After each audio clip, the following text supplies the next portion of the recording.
Mga karos, good morning, magandang araw po sa lahat.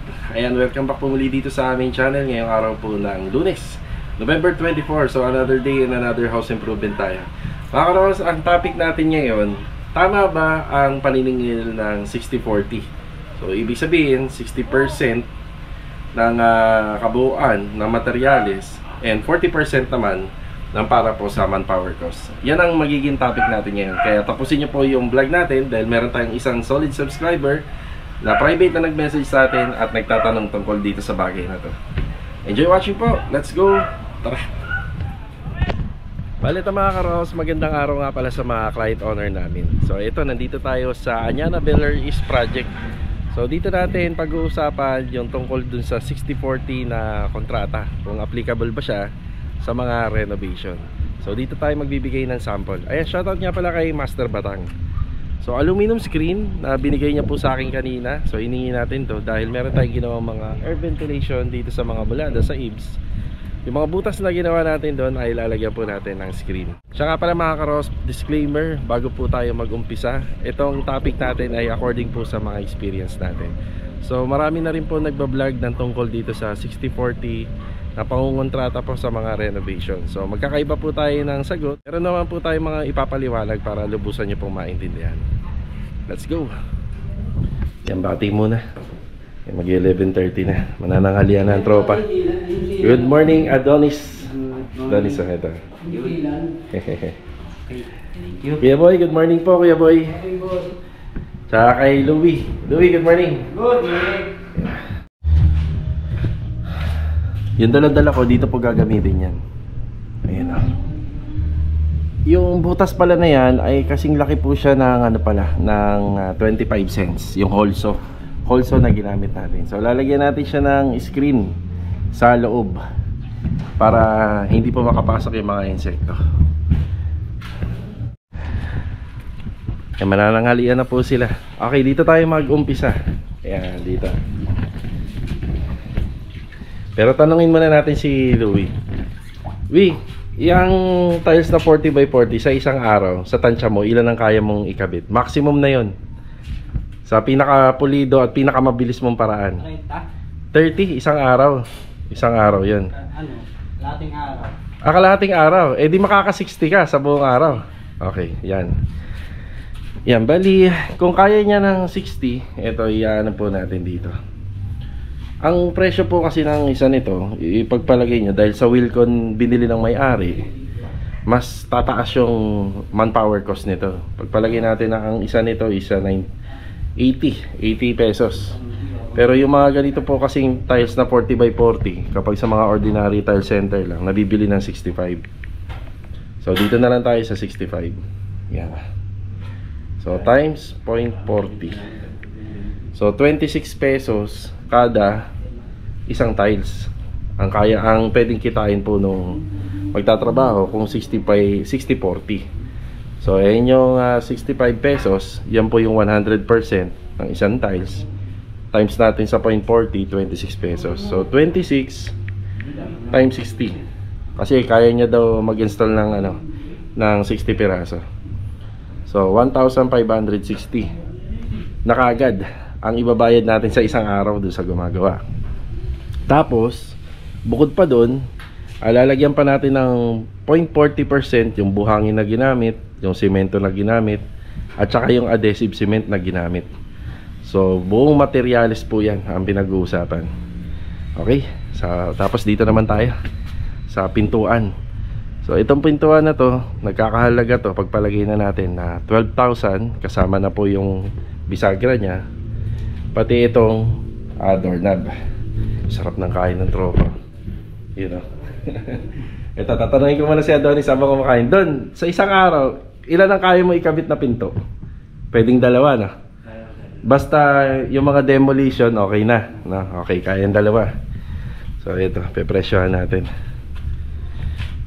So itong pinto na to, kasama na nga yung doorknob tsaka bisagra. Kasi steel door to, kaya medyo may pricey po to.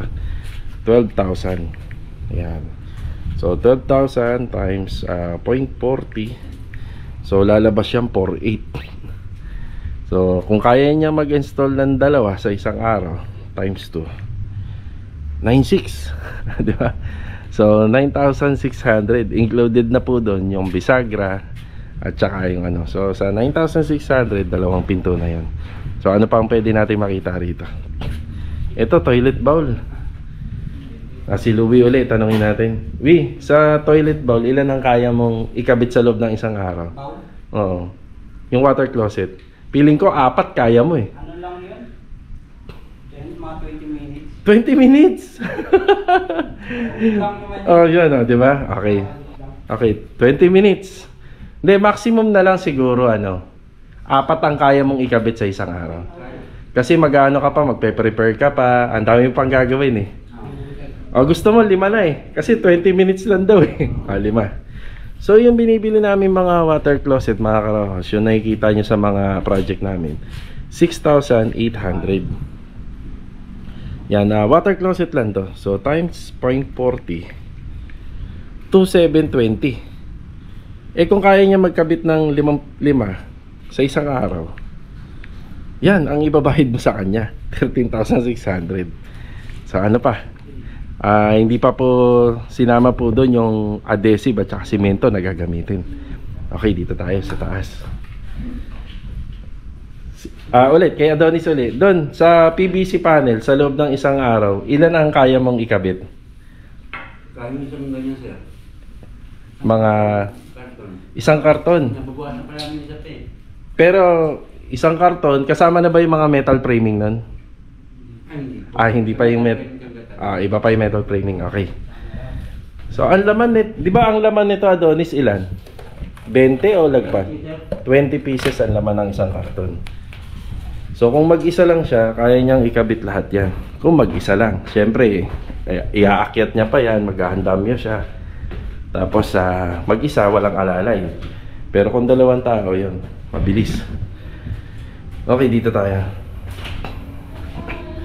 So, ito yung, may sound, may music. May music dito, layo tayo. Ayan na, bali dito po, kung sa 20 pieces, kaya niyang ikabit yon, pero hindi pa kasama yung metal paring. So, sa metal paring muna tayo. Ayan, metal paring. Okay. So, yung metal paring, yun yung metal framing bago yung yung PVC panel. So, sa metal framing, metal paring kasi ito, 120, napakagandang klase na yan. Makapal na. 48 pesos. Yan, 48 pesos. Kung mag-isa siya, doon sa 48 pesos, kaya niyang buong ceiling framing isang araw. Kaya niya yan. So, ang magagamit dyan, mga karohaus, dito, kasama na yung carrying channel, yung 120 times 40. Yan. So, materialis niyan, sa metal framing niyan, nasa 4.8. Kasama na yung carrying channel. Yan. So, times 40, 1,920 kagad ang ibabayad mo dun sa nag-metal framing. Kaso nga lang, hindi pa metal paring at saka carrying channel pinag-uusapan dito. May blind rivet pa, may W-clip, may concrete nail. Diba? Yun pa. Okay. So, yan yun ang pwede may bayad, metal framing. Doon naman dito sa PVC panel, hindi ako sigurado, nakuha ko yata ng 320 to eh. So, 320 times 20, 64 times 0.40. Ayan, 2,560. Sa 2,560, yun ang ibabayad mo sa kanya sa 20 pieces na installation po ng PVC panel. So, ano sa tingin nyo? Applicable ba sa renovation? Tama po ba? Yan. Diba? Okay, sa Hardiplex naman. Ito. Sa Hardiplex or tinatawag na Shera board, ako na magtatansya kasi matagal na namin itong ginagawa. So, 1, 2, 3, 4 kasi back to back yan eh. So, 4 na kagad to, plus may si Rojo 5. Tapos, dito din, sa kabila, bali, sa tansya ko sa isang tao, kung kunyari, si Bilog ang mag-install, kaya niya mag-install ng Shera board Kung installation lang, kaya niya mag-install po ng 15 pieces sa isang araw. Basta nakalatag na po yung pinakaano nito. Nakalatag na po yung mga framing. So 15 times 400. Yan. Times 0.40. 2,400. Pero hindi pa po kasama dyan ang mga blind rivet na ginamit, concrete nail na ginamit, black screw na ginamit. Tapos hindi pa po kasama yung pinaka-framing niya. O, diba? Yun. So, ilan lang po yan sa mga sample na sinample ko. Na sa tingin niya ba, applicable po na magbabayad tayo ng 60-40 sa manpower or 40% ng materyales para sa manpower. Bali mga karohas, idagdag ko lang. Para sa akin, hindi po to applicable sa renovation. Yung ganitong klaseng method ng pangongontrata. Sa 100% ng materyales ay kukuha po tayo ng 40% para sa labor cost or manpower cost. Nakita nyo naman yung mga difference. Nakita nyo. So dagdag ko lang, paano kung bumili ka ng mga materyales na kagaya ng mga nabibili sa mga sa mga bahay ng mga artista. Yung toilet bowl doon, nagkakahalaga ng, meron ako nakita napanood ko to sa bahay ni Vice Ganda. Nasa 500,000 ang water closet or yung yata yun, yung pinaka jacuzzi. 500,000. Tapos ita-times mo sa 40%, isang araw lang naman ikakabit yun, di ba? Sobrang sobrang mahal. Kaya hindi po talaga siya applicable. Pero mga ka-Rowhouse, paano naman po kung overall? Overall na, yung buong bahay na gagawin. Tapos maniningil tayo ng 60-40. So ganito po yun. Kailangan natin ng bill of materials complete, detalyado yung scope ng work, detalyado yung bill of materials. Tapos kukuha natin ng 40%. Then applicable pa rin ba yan? So bali ang sagot ko dyan, hindi pa rin. Kasi nakatingin po tayo sa presentation po ng manpower. Ibig sabihin, kailangan yung presentation ng magiging trabaho natin, may detalye talaga natin sa nagpapagawa ng bahay kung ano-ano yung mga gagawin. Tapos doon tayo magpe-present ng manpower natin. So doon natin kukumputin lahat kung gaano katagal gagawin yung trabaho. Tapos kung gaano rin po yung kadami yung tao na ilalagay natin hanggang sa matapos. So ayan, kumbaga hindi ko man maipaliwanag lahat dahil disclaimer nga lang, kakaiba po kami. So sa lahat din ng nagpaliwanag ng ganito, magkakaiba. Ito ay according sa experience natin. Bali sa paniningil po ng manpower, hindi po talaga tayo nagbe-base kung magkano yung kabuuang materyales na magagastos po doon sa pinagagawang project ng may-ari. So hindi po doon. Ang pinakamadaling pagkuha ng formula ng presentation para sa trabaho ng mga construction at saka ng renovation is yung tinatawag na per square meter. Ayan, bibigyan ko kayo ng sample. Sample yung 25,000 per square meter. So ano yung mga pwedeng i-present doon ni contractor? Kunyari sa 25,000 per square meter yung tinatawag na standard finish. Bubuo tayo ng structural, tapos magkakaroon ng bubong. Depende sa usapan kung ano yung ceiling. Pero pagka standard lang naman kasi, pising board ceiling lang yan. Pagka yung mga window, schedule for window, umasa ka na lang po yan, mga jalousie lang. Tapos yung pintuan, pwedeng steel door or pwedeng mahogany or pwedeng solid wood. Pwedeng solid wood mahogany. Ayan. Tapos may mga ilang parts na hindi naman ganun karami yung ilaw. Tapos yung ceiling flat lang. So meron pa ring room, may kwarto. Ayan yung sakop ng standard finish. Sa 25,000 per square meter, nandun na nakascope lahat ng gagawin hanggang sa matapos. So per square meter, meron siyang tiles, meron siyang pintura, may tayo yung structural, may electrical, may plumbing, tapos may ceiling. So overall nakasaad dun. So sa manpower naman, depende naman po kung paano kinukuha ang manpower, depende rin sa finish. So pwedeng 9 to 10,000 or 11,000 per square meter hanggang sa matapos na yung bahay. So yan ang pinakamadaling formula, pero hindi naman po lahat ng nangungontrata ay ganoon. So, kabatay pa rin po tayo sa presentation ng trabaho. Kasi ang pwedeng ma-compromise dito, ito. Kunyari, nagpapagawa po tayo na ng bahay.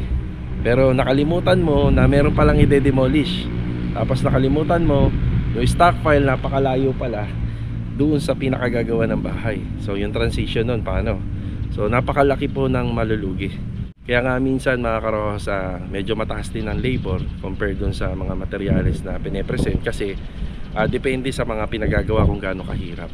Kaya magbigay tayo isang sample, yung pintura. Kung pipinturahan mo yung isang pintuan, napakadaming preparasyon yan na na ginagawa, inaabot po ng 2 araw. Pero yung mga materialis na binili doon sa pintura, hindi naman ganun kalaki, di ba? Mas mataas yung labor doon. Yun ang isang example. Mga karosa, sana nakapagbigay ako ng idea. Shoutout kay sir. Yan, di niya na pinapasabi yung pangalan niya, nahiya siya. Yan, shoutout sir, kasi nakapagbigay tayo ng content regarding po dito. Gusto ko na po itong i-content noon pa, kaso nga lang nakakalimutan po natin. So maraming salamat sir, kasi nai-open natin dito sa vlog itong content natin. Bali habang break time ng tropa dun sa Anyana Beller East Project, nandito tayo sa hardware. Kaya kanina dumaan din ako kay Ma'am Poby dun sa paint center niya. Bumili ako nito, quart lang ng acrylic thinner na white. So ihahalo ni Louie yan dun sa concrete epoxy na A and B natin. Bali ito po yung ipantatagrat ni Louie dun sa pinaka kitchen na counter natin. Yan, 220. Tapos bumili ako ng blind rivet na 1/8x1. Yan, 280 naman. So ito po yan, isang box. So kailangan ni Adonis doon na medyo malaking bala ng rivet para may kabit niya yung PVC panel dun sa first room. Kasi meron na po siyang existing na ceiling, hindi na natin tatanggalin yon. So ididikit na lang po natin. Tara, balik tayo sa Anyana. Nakabalik na tayo. Yan, papahinga po sila. Louie, ito yung acrylic white. Tapos ayun yung blind rivet. Okay.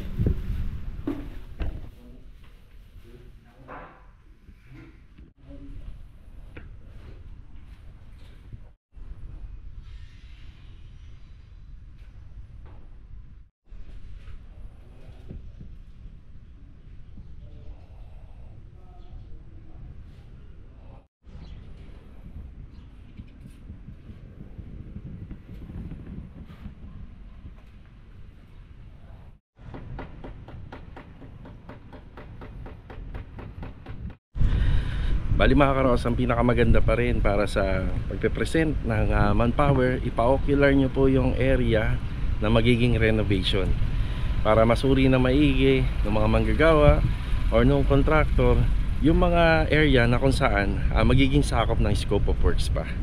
So hanggang dito na lang po mga karos yung vlog natin ngayong araw po ng Lunes. Kita-kita na lang po ulit tayo for the next video. Sana meron po ulit kaming naibigay na idea and tip para sa mga nagpapagawa po ng bahay. So sana nakapagbigay ulit tayo ng aral dito sa Lienaki TV Vlog. Kita-kita na lang po ulit for the next video. Ito paalam po muna. God bless. Ingat po ang lahat. Tara, let's go.